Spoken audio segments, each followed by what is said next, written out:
ng panahon. So, are you excited for today? Yeah. Pero normal naman sa akin yun. So, ito kayo dito. Ito na yung kanyang breakfast. Ito yung lunch niya. Tapos na, malinis na dito sa kusina.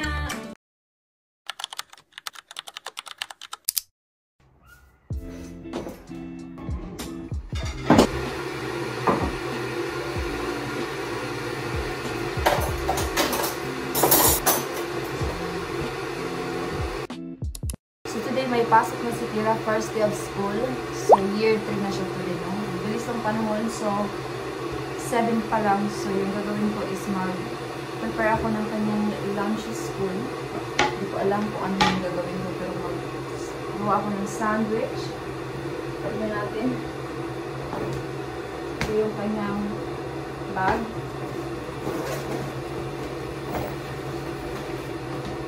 Punasan ko muna.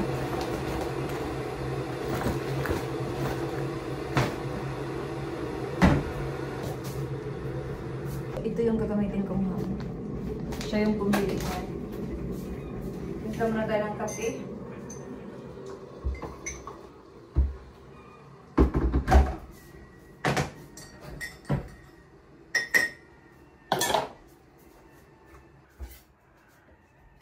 Lagyan ko siya na ganyan.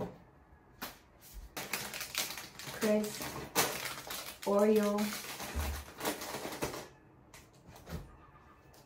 Magdagdag na lang ako kung ano yung makita ko dyan. Tinatanggal ko yung gilid kasi hindi na kinakain. So, ito na. Tapos, i-wrap natin siya sa cling foil. Hanap mo talaga yung end niya. Yan na.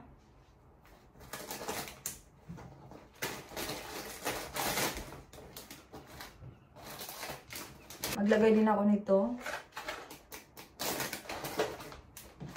And then ito. Mamaya ko na ito ilagay kasi malamig mamaya.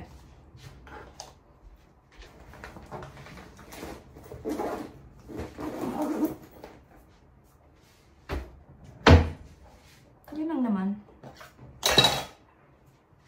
Tulog pa si Kira pero na-ready ko na yung uniform niya kagabi pa. So, ako ay siguro mag-toast muna ako.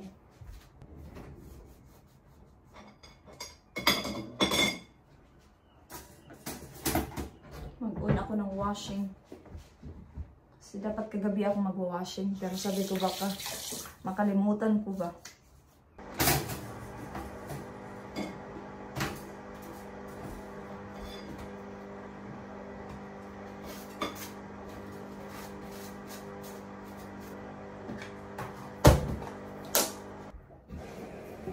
Narinig ba yung aking washing? So, kain muna ako and magbabalik na lang ako mamaya pag na-ready ko na si Kira. On the way na kami sa school. Medyo mahangin. You okay, Bab? Are you excited for today? Yeah. First day of school? Mom, Hmm? Isabel said she didn't really like Yeah, I know you said that. I know, but it's a house. It is a house. Imagine if she's watching this. Malapit na kami sa school. Nakita ni Kira yung kanyang friend.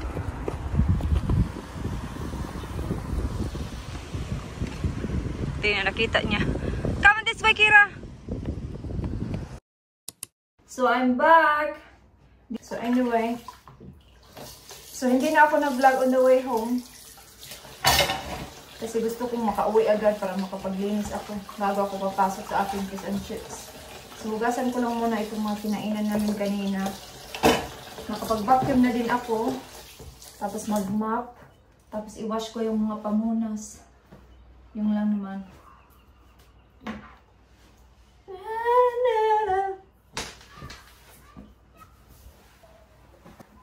Bilis talaga ng panahon, no? Grade 3 na si Kira. And by the way, di ba kagabi ginawan ko si Dave ng pagkain niya sa work? So, nag-message si Dave sa akin na thank you daw sa kanyang food. Tapos, sabi daw ng mga ka-work niya na dalawa, ikaw ba yung gumawa ng food mo for today? Sabi ni Dave, hindi. So, yeah, kasi sila daw, Sila na yung gumagawa ng mga lunch nila sa work. Hindi daw yung mga asawa nila. Pero normal naman sa akin yun, no? Sa mga Pilipina. Na ganun talaga tayo. No? Maalaga, ganun. Sabi ko sa Kylie, sabihin mo sa kanila, maghanap sila ng Filipina wife. Okay, mag-map muna ako ng sahig. Kunti lang naman. Hindi naman to makalat talaga.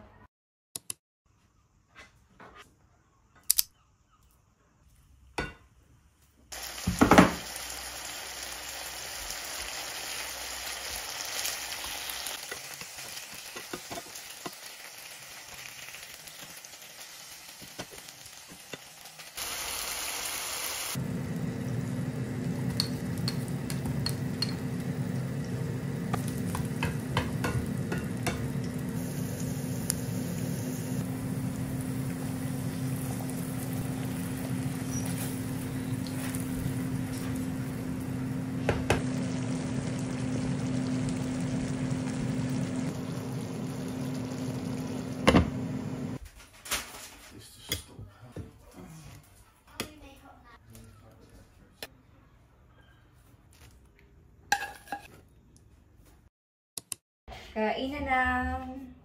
Ito kay Dave. Ito kay Dave at saka ito yung akin. Kay Kira yung sa bowl. Okay, kakain muna kami. Tapos na kaming nag-dinner. So far, naubos naman ni Kira. Nakala ko hindi maubos ni Kira yung dinner niya. Pero kunti na lang yung natira. Hugas-hugas. Tapos, maligo na. Kira ba? Paliguan ko na. Nagawan ko na rin si Dave ng lunch sa work. Pakita ko sa inyo after kong maghugas.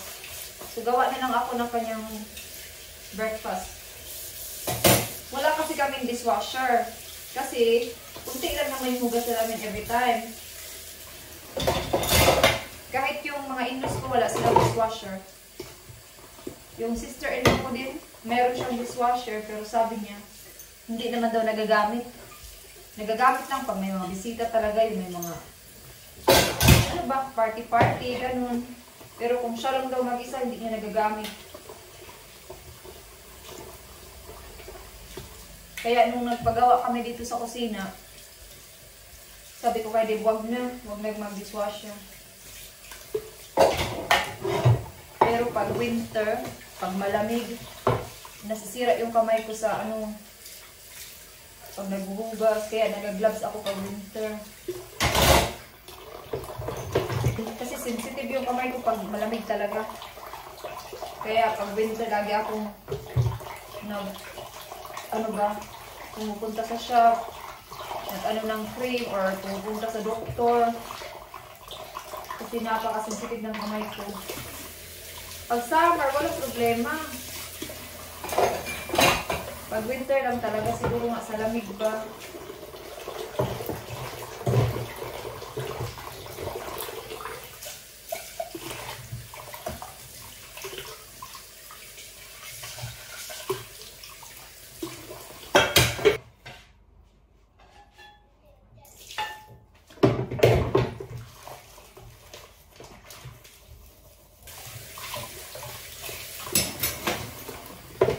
To the kitchen, you saw the look on my face, you saw the look on my heart to get out of this place.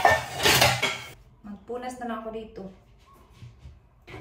So, ito yung gagamitin kong pang spray. Paubos na siya. Meron pa naman akong isa na bago.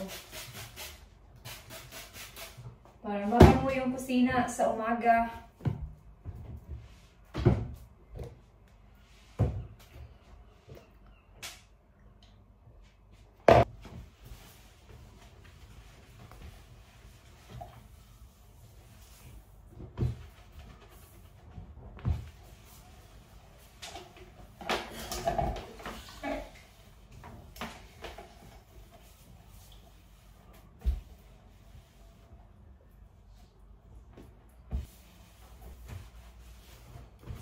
Magawa ako ng oats today para bukas.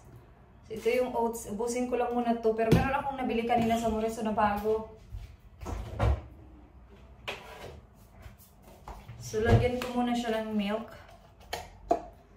Ito. Ganyan. masyadong ipakita sa inyo. Kasi may iba-iba naman tayong ways ng paggawa ng gusto nyong kainin. Basta yan yung kay Dave.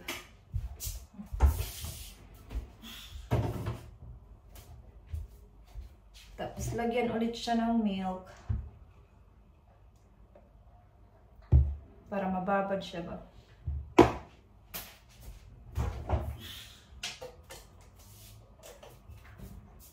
Ganito.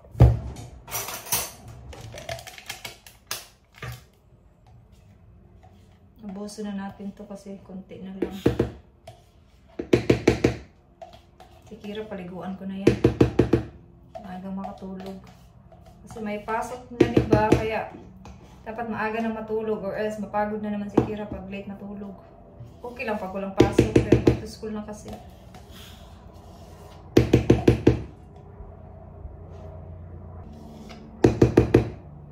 Okay. Yan na siya. Lagyan ulit natin siya ng milk.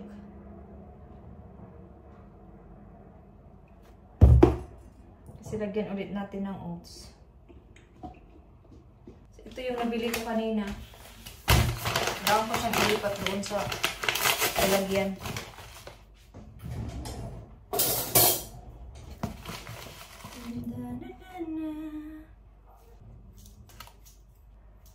Enough na yan.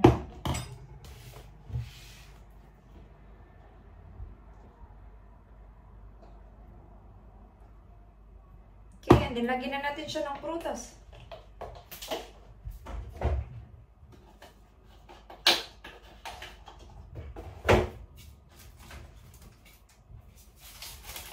So, ito yung raspberries and blueberries. Yan lang. Lagay mo lang dyan sa taas.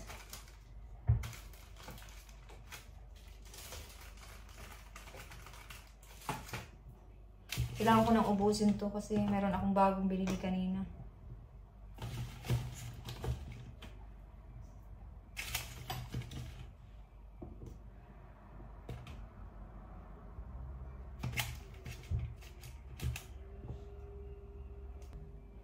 Okay?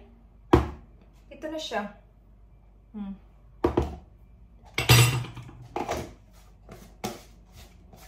Yan ang, ito na yung kanyang breakfast. Pakita ko sa inyo yung lunch niya.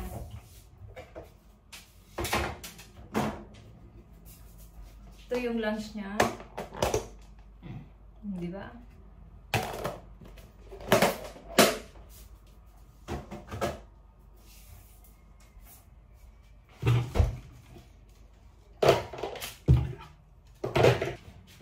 Ito yung bagong blueberries. Nagasan ko lang siya. Diyan lang yan hanggang bukas para mag-drain. So yeah, so tapos na. Malinis na dito sa kusina. Hiram ko na yung bath ni Kira.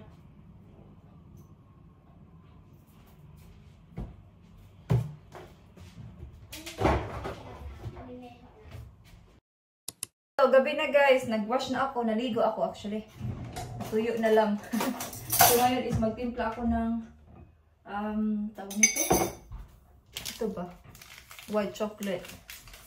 Hindi ako magti-tea. Kasi ito yung gusto ko tonight.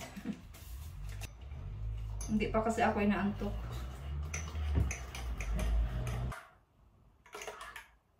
Huh? Super tamis.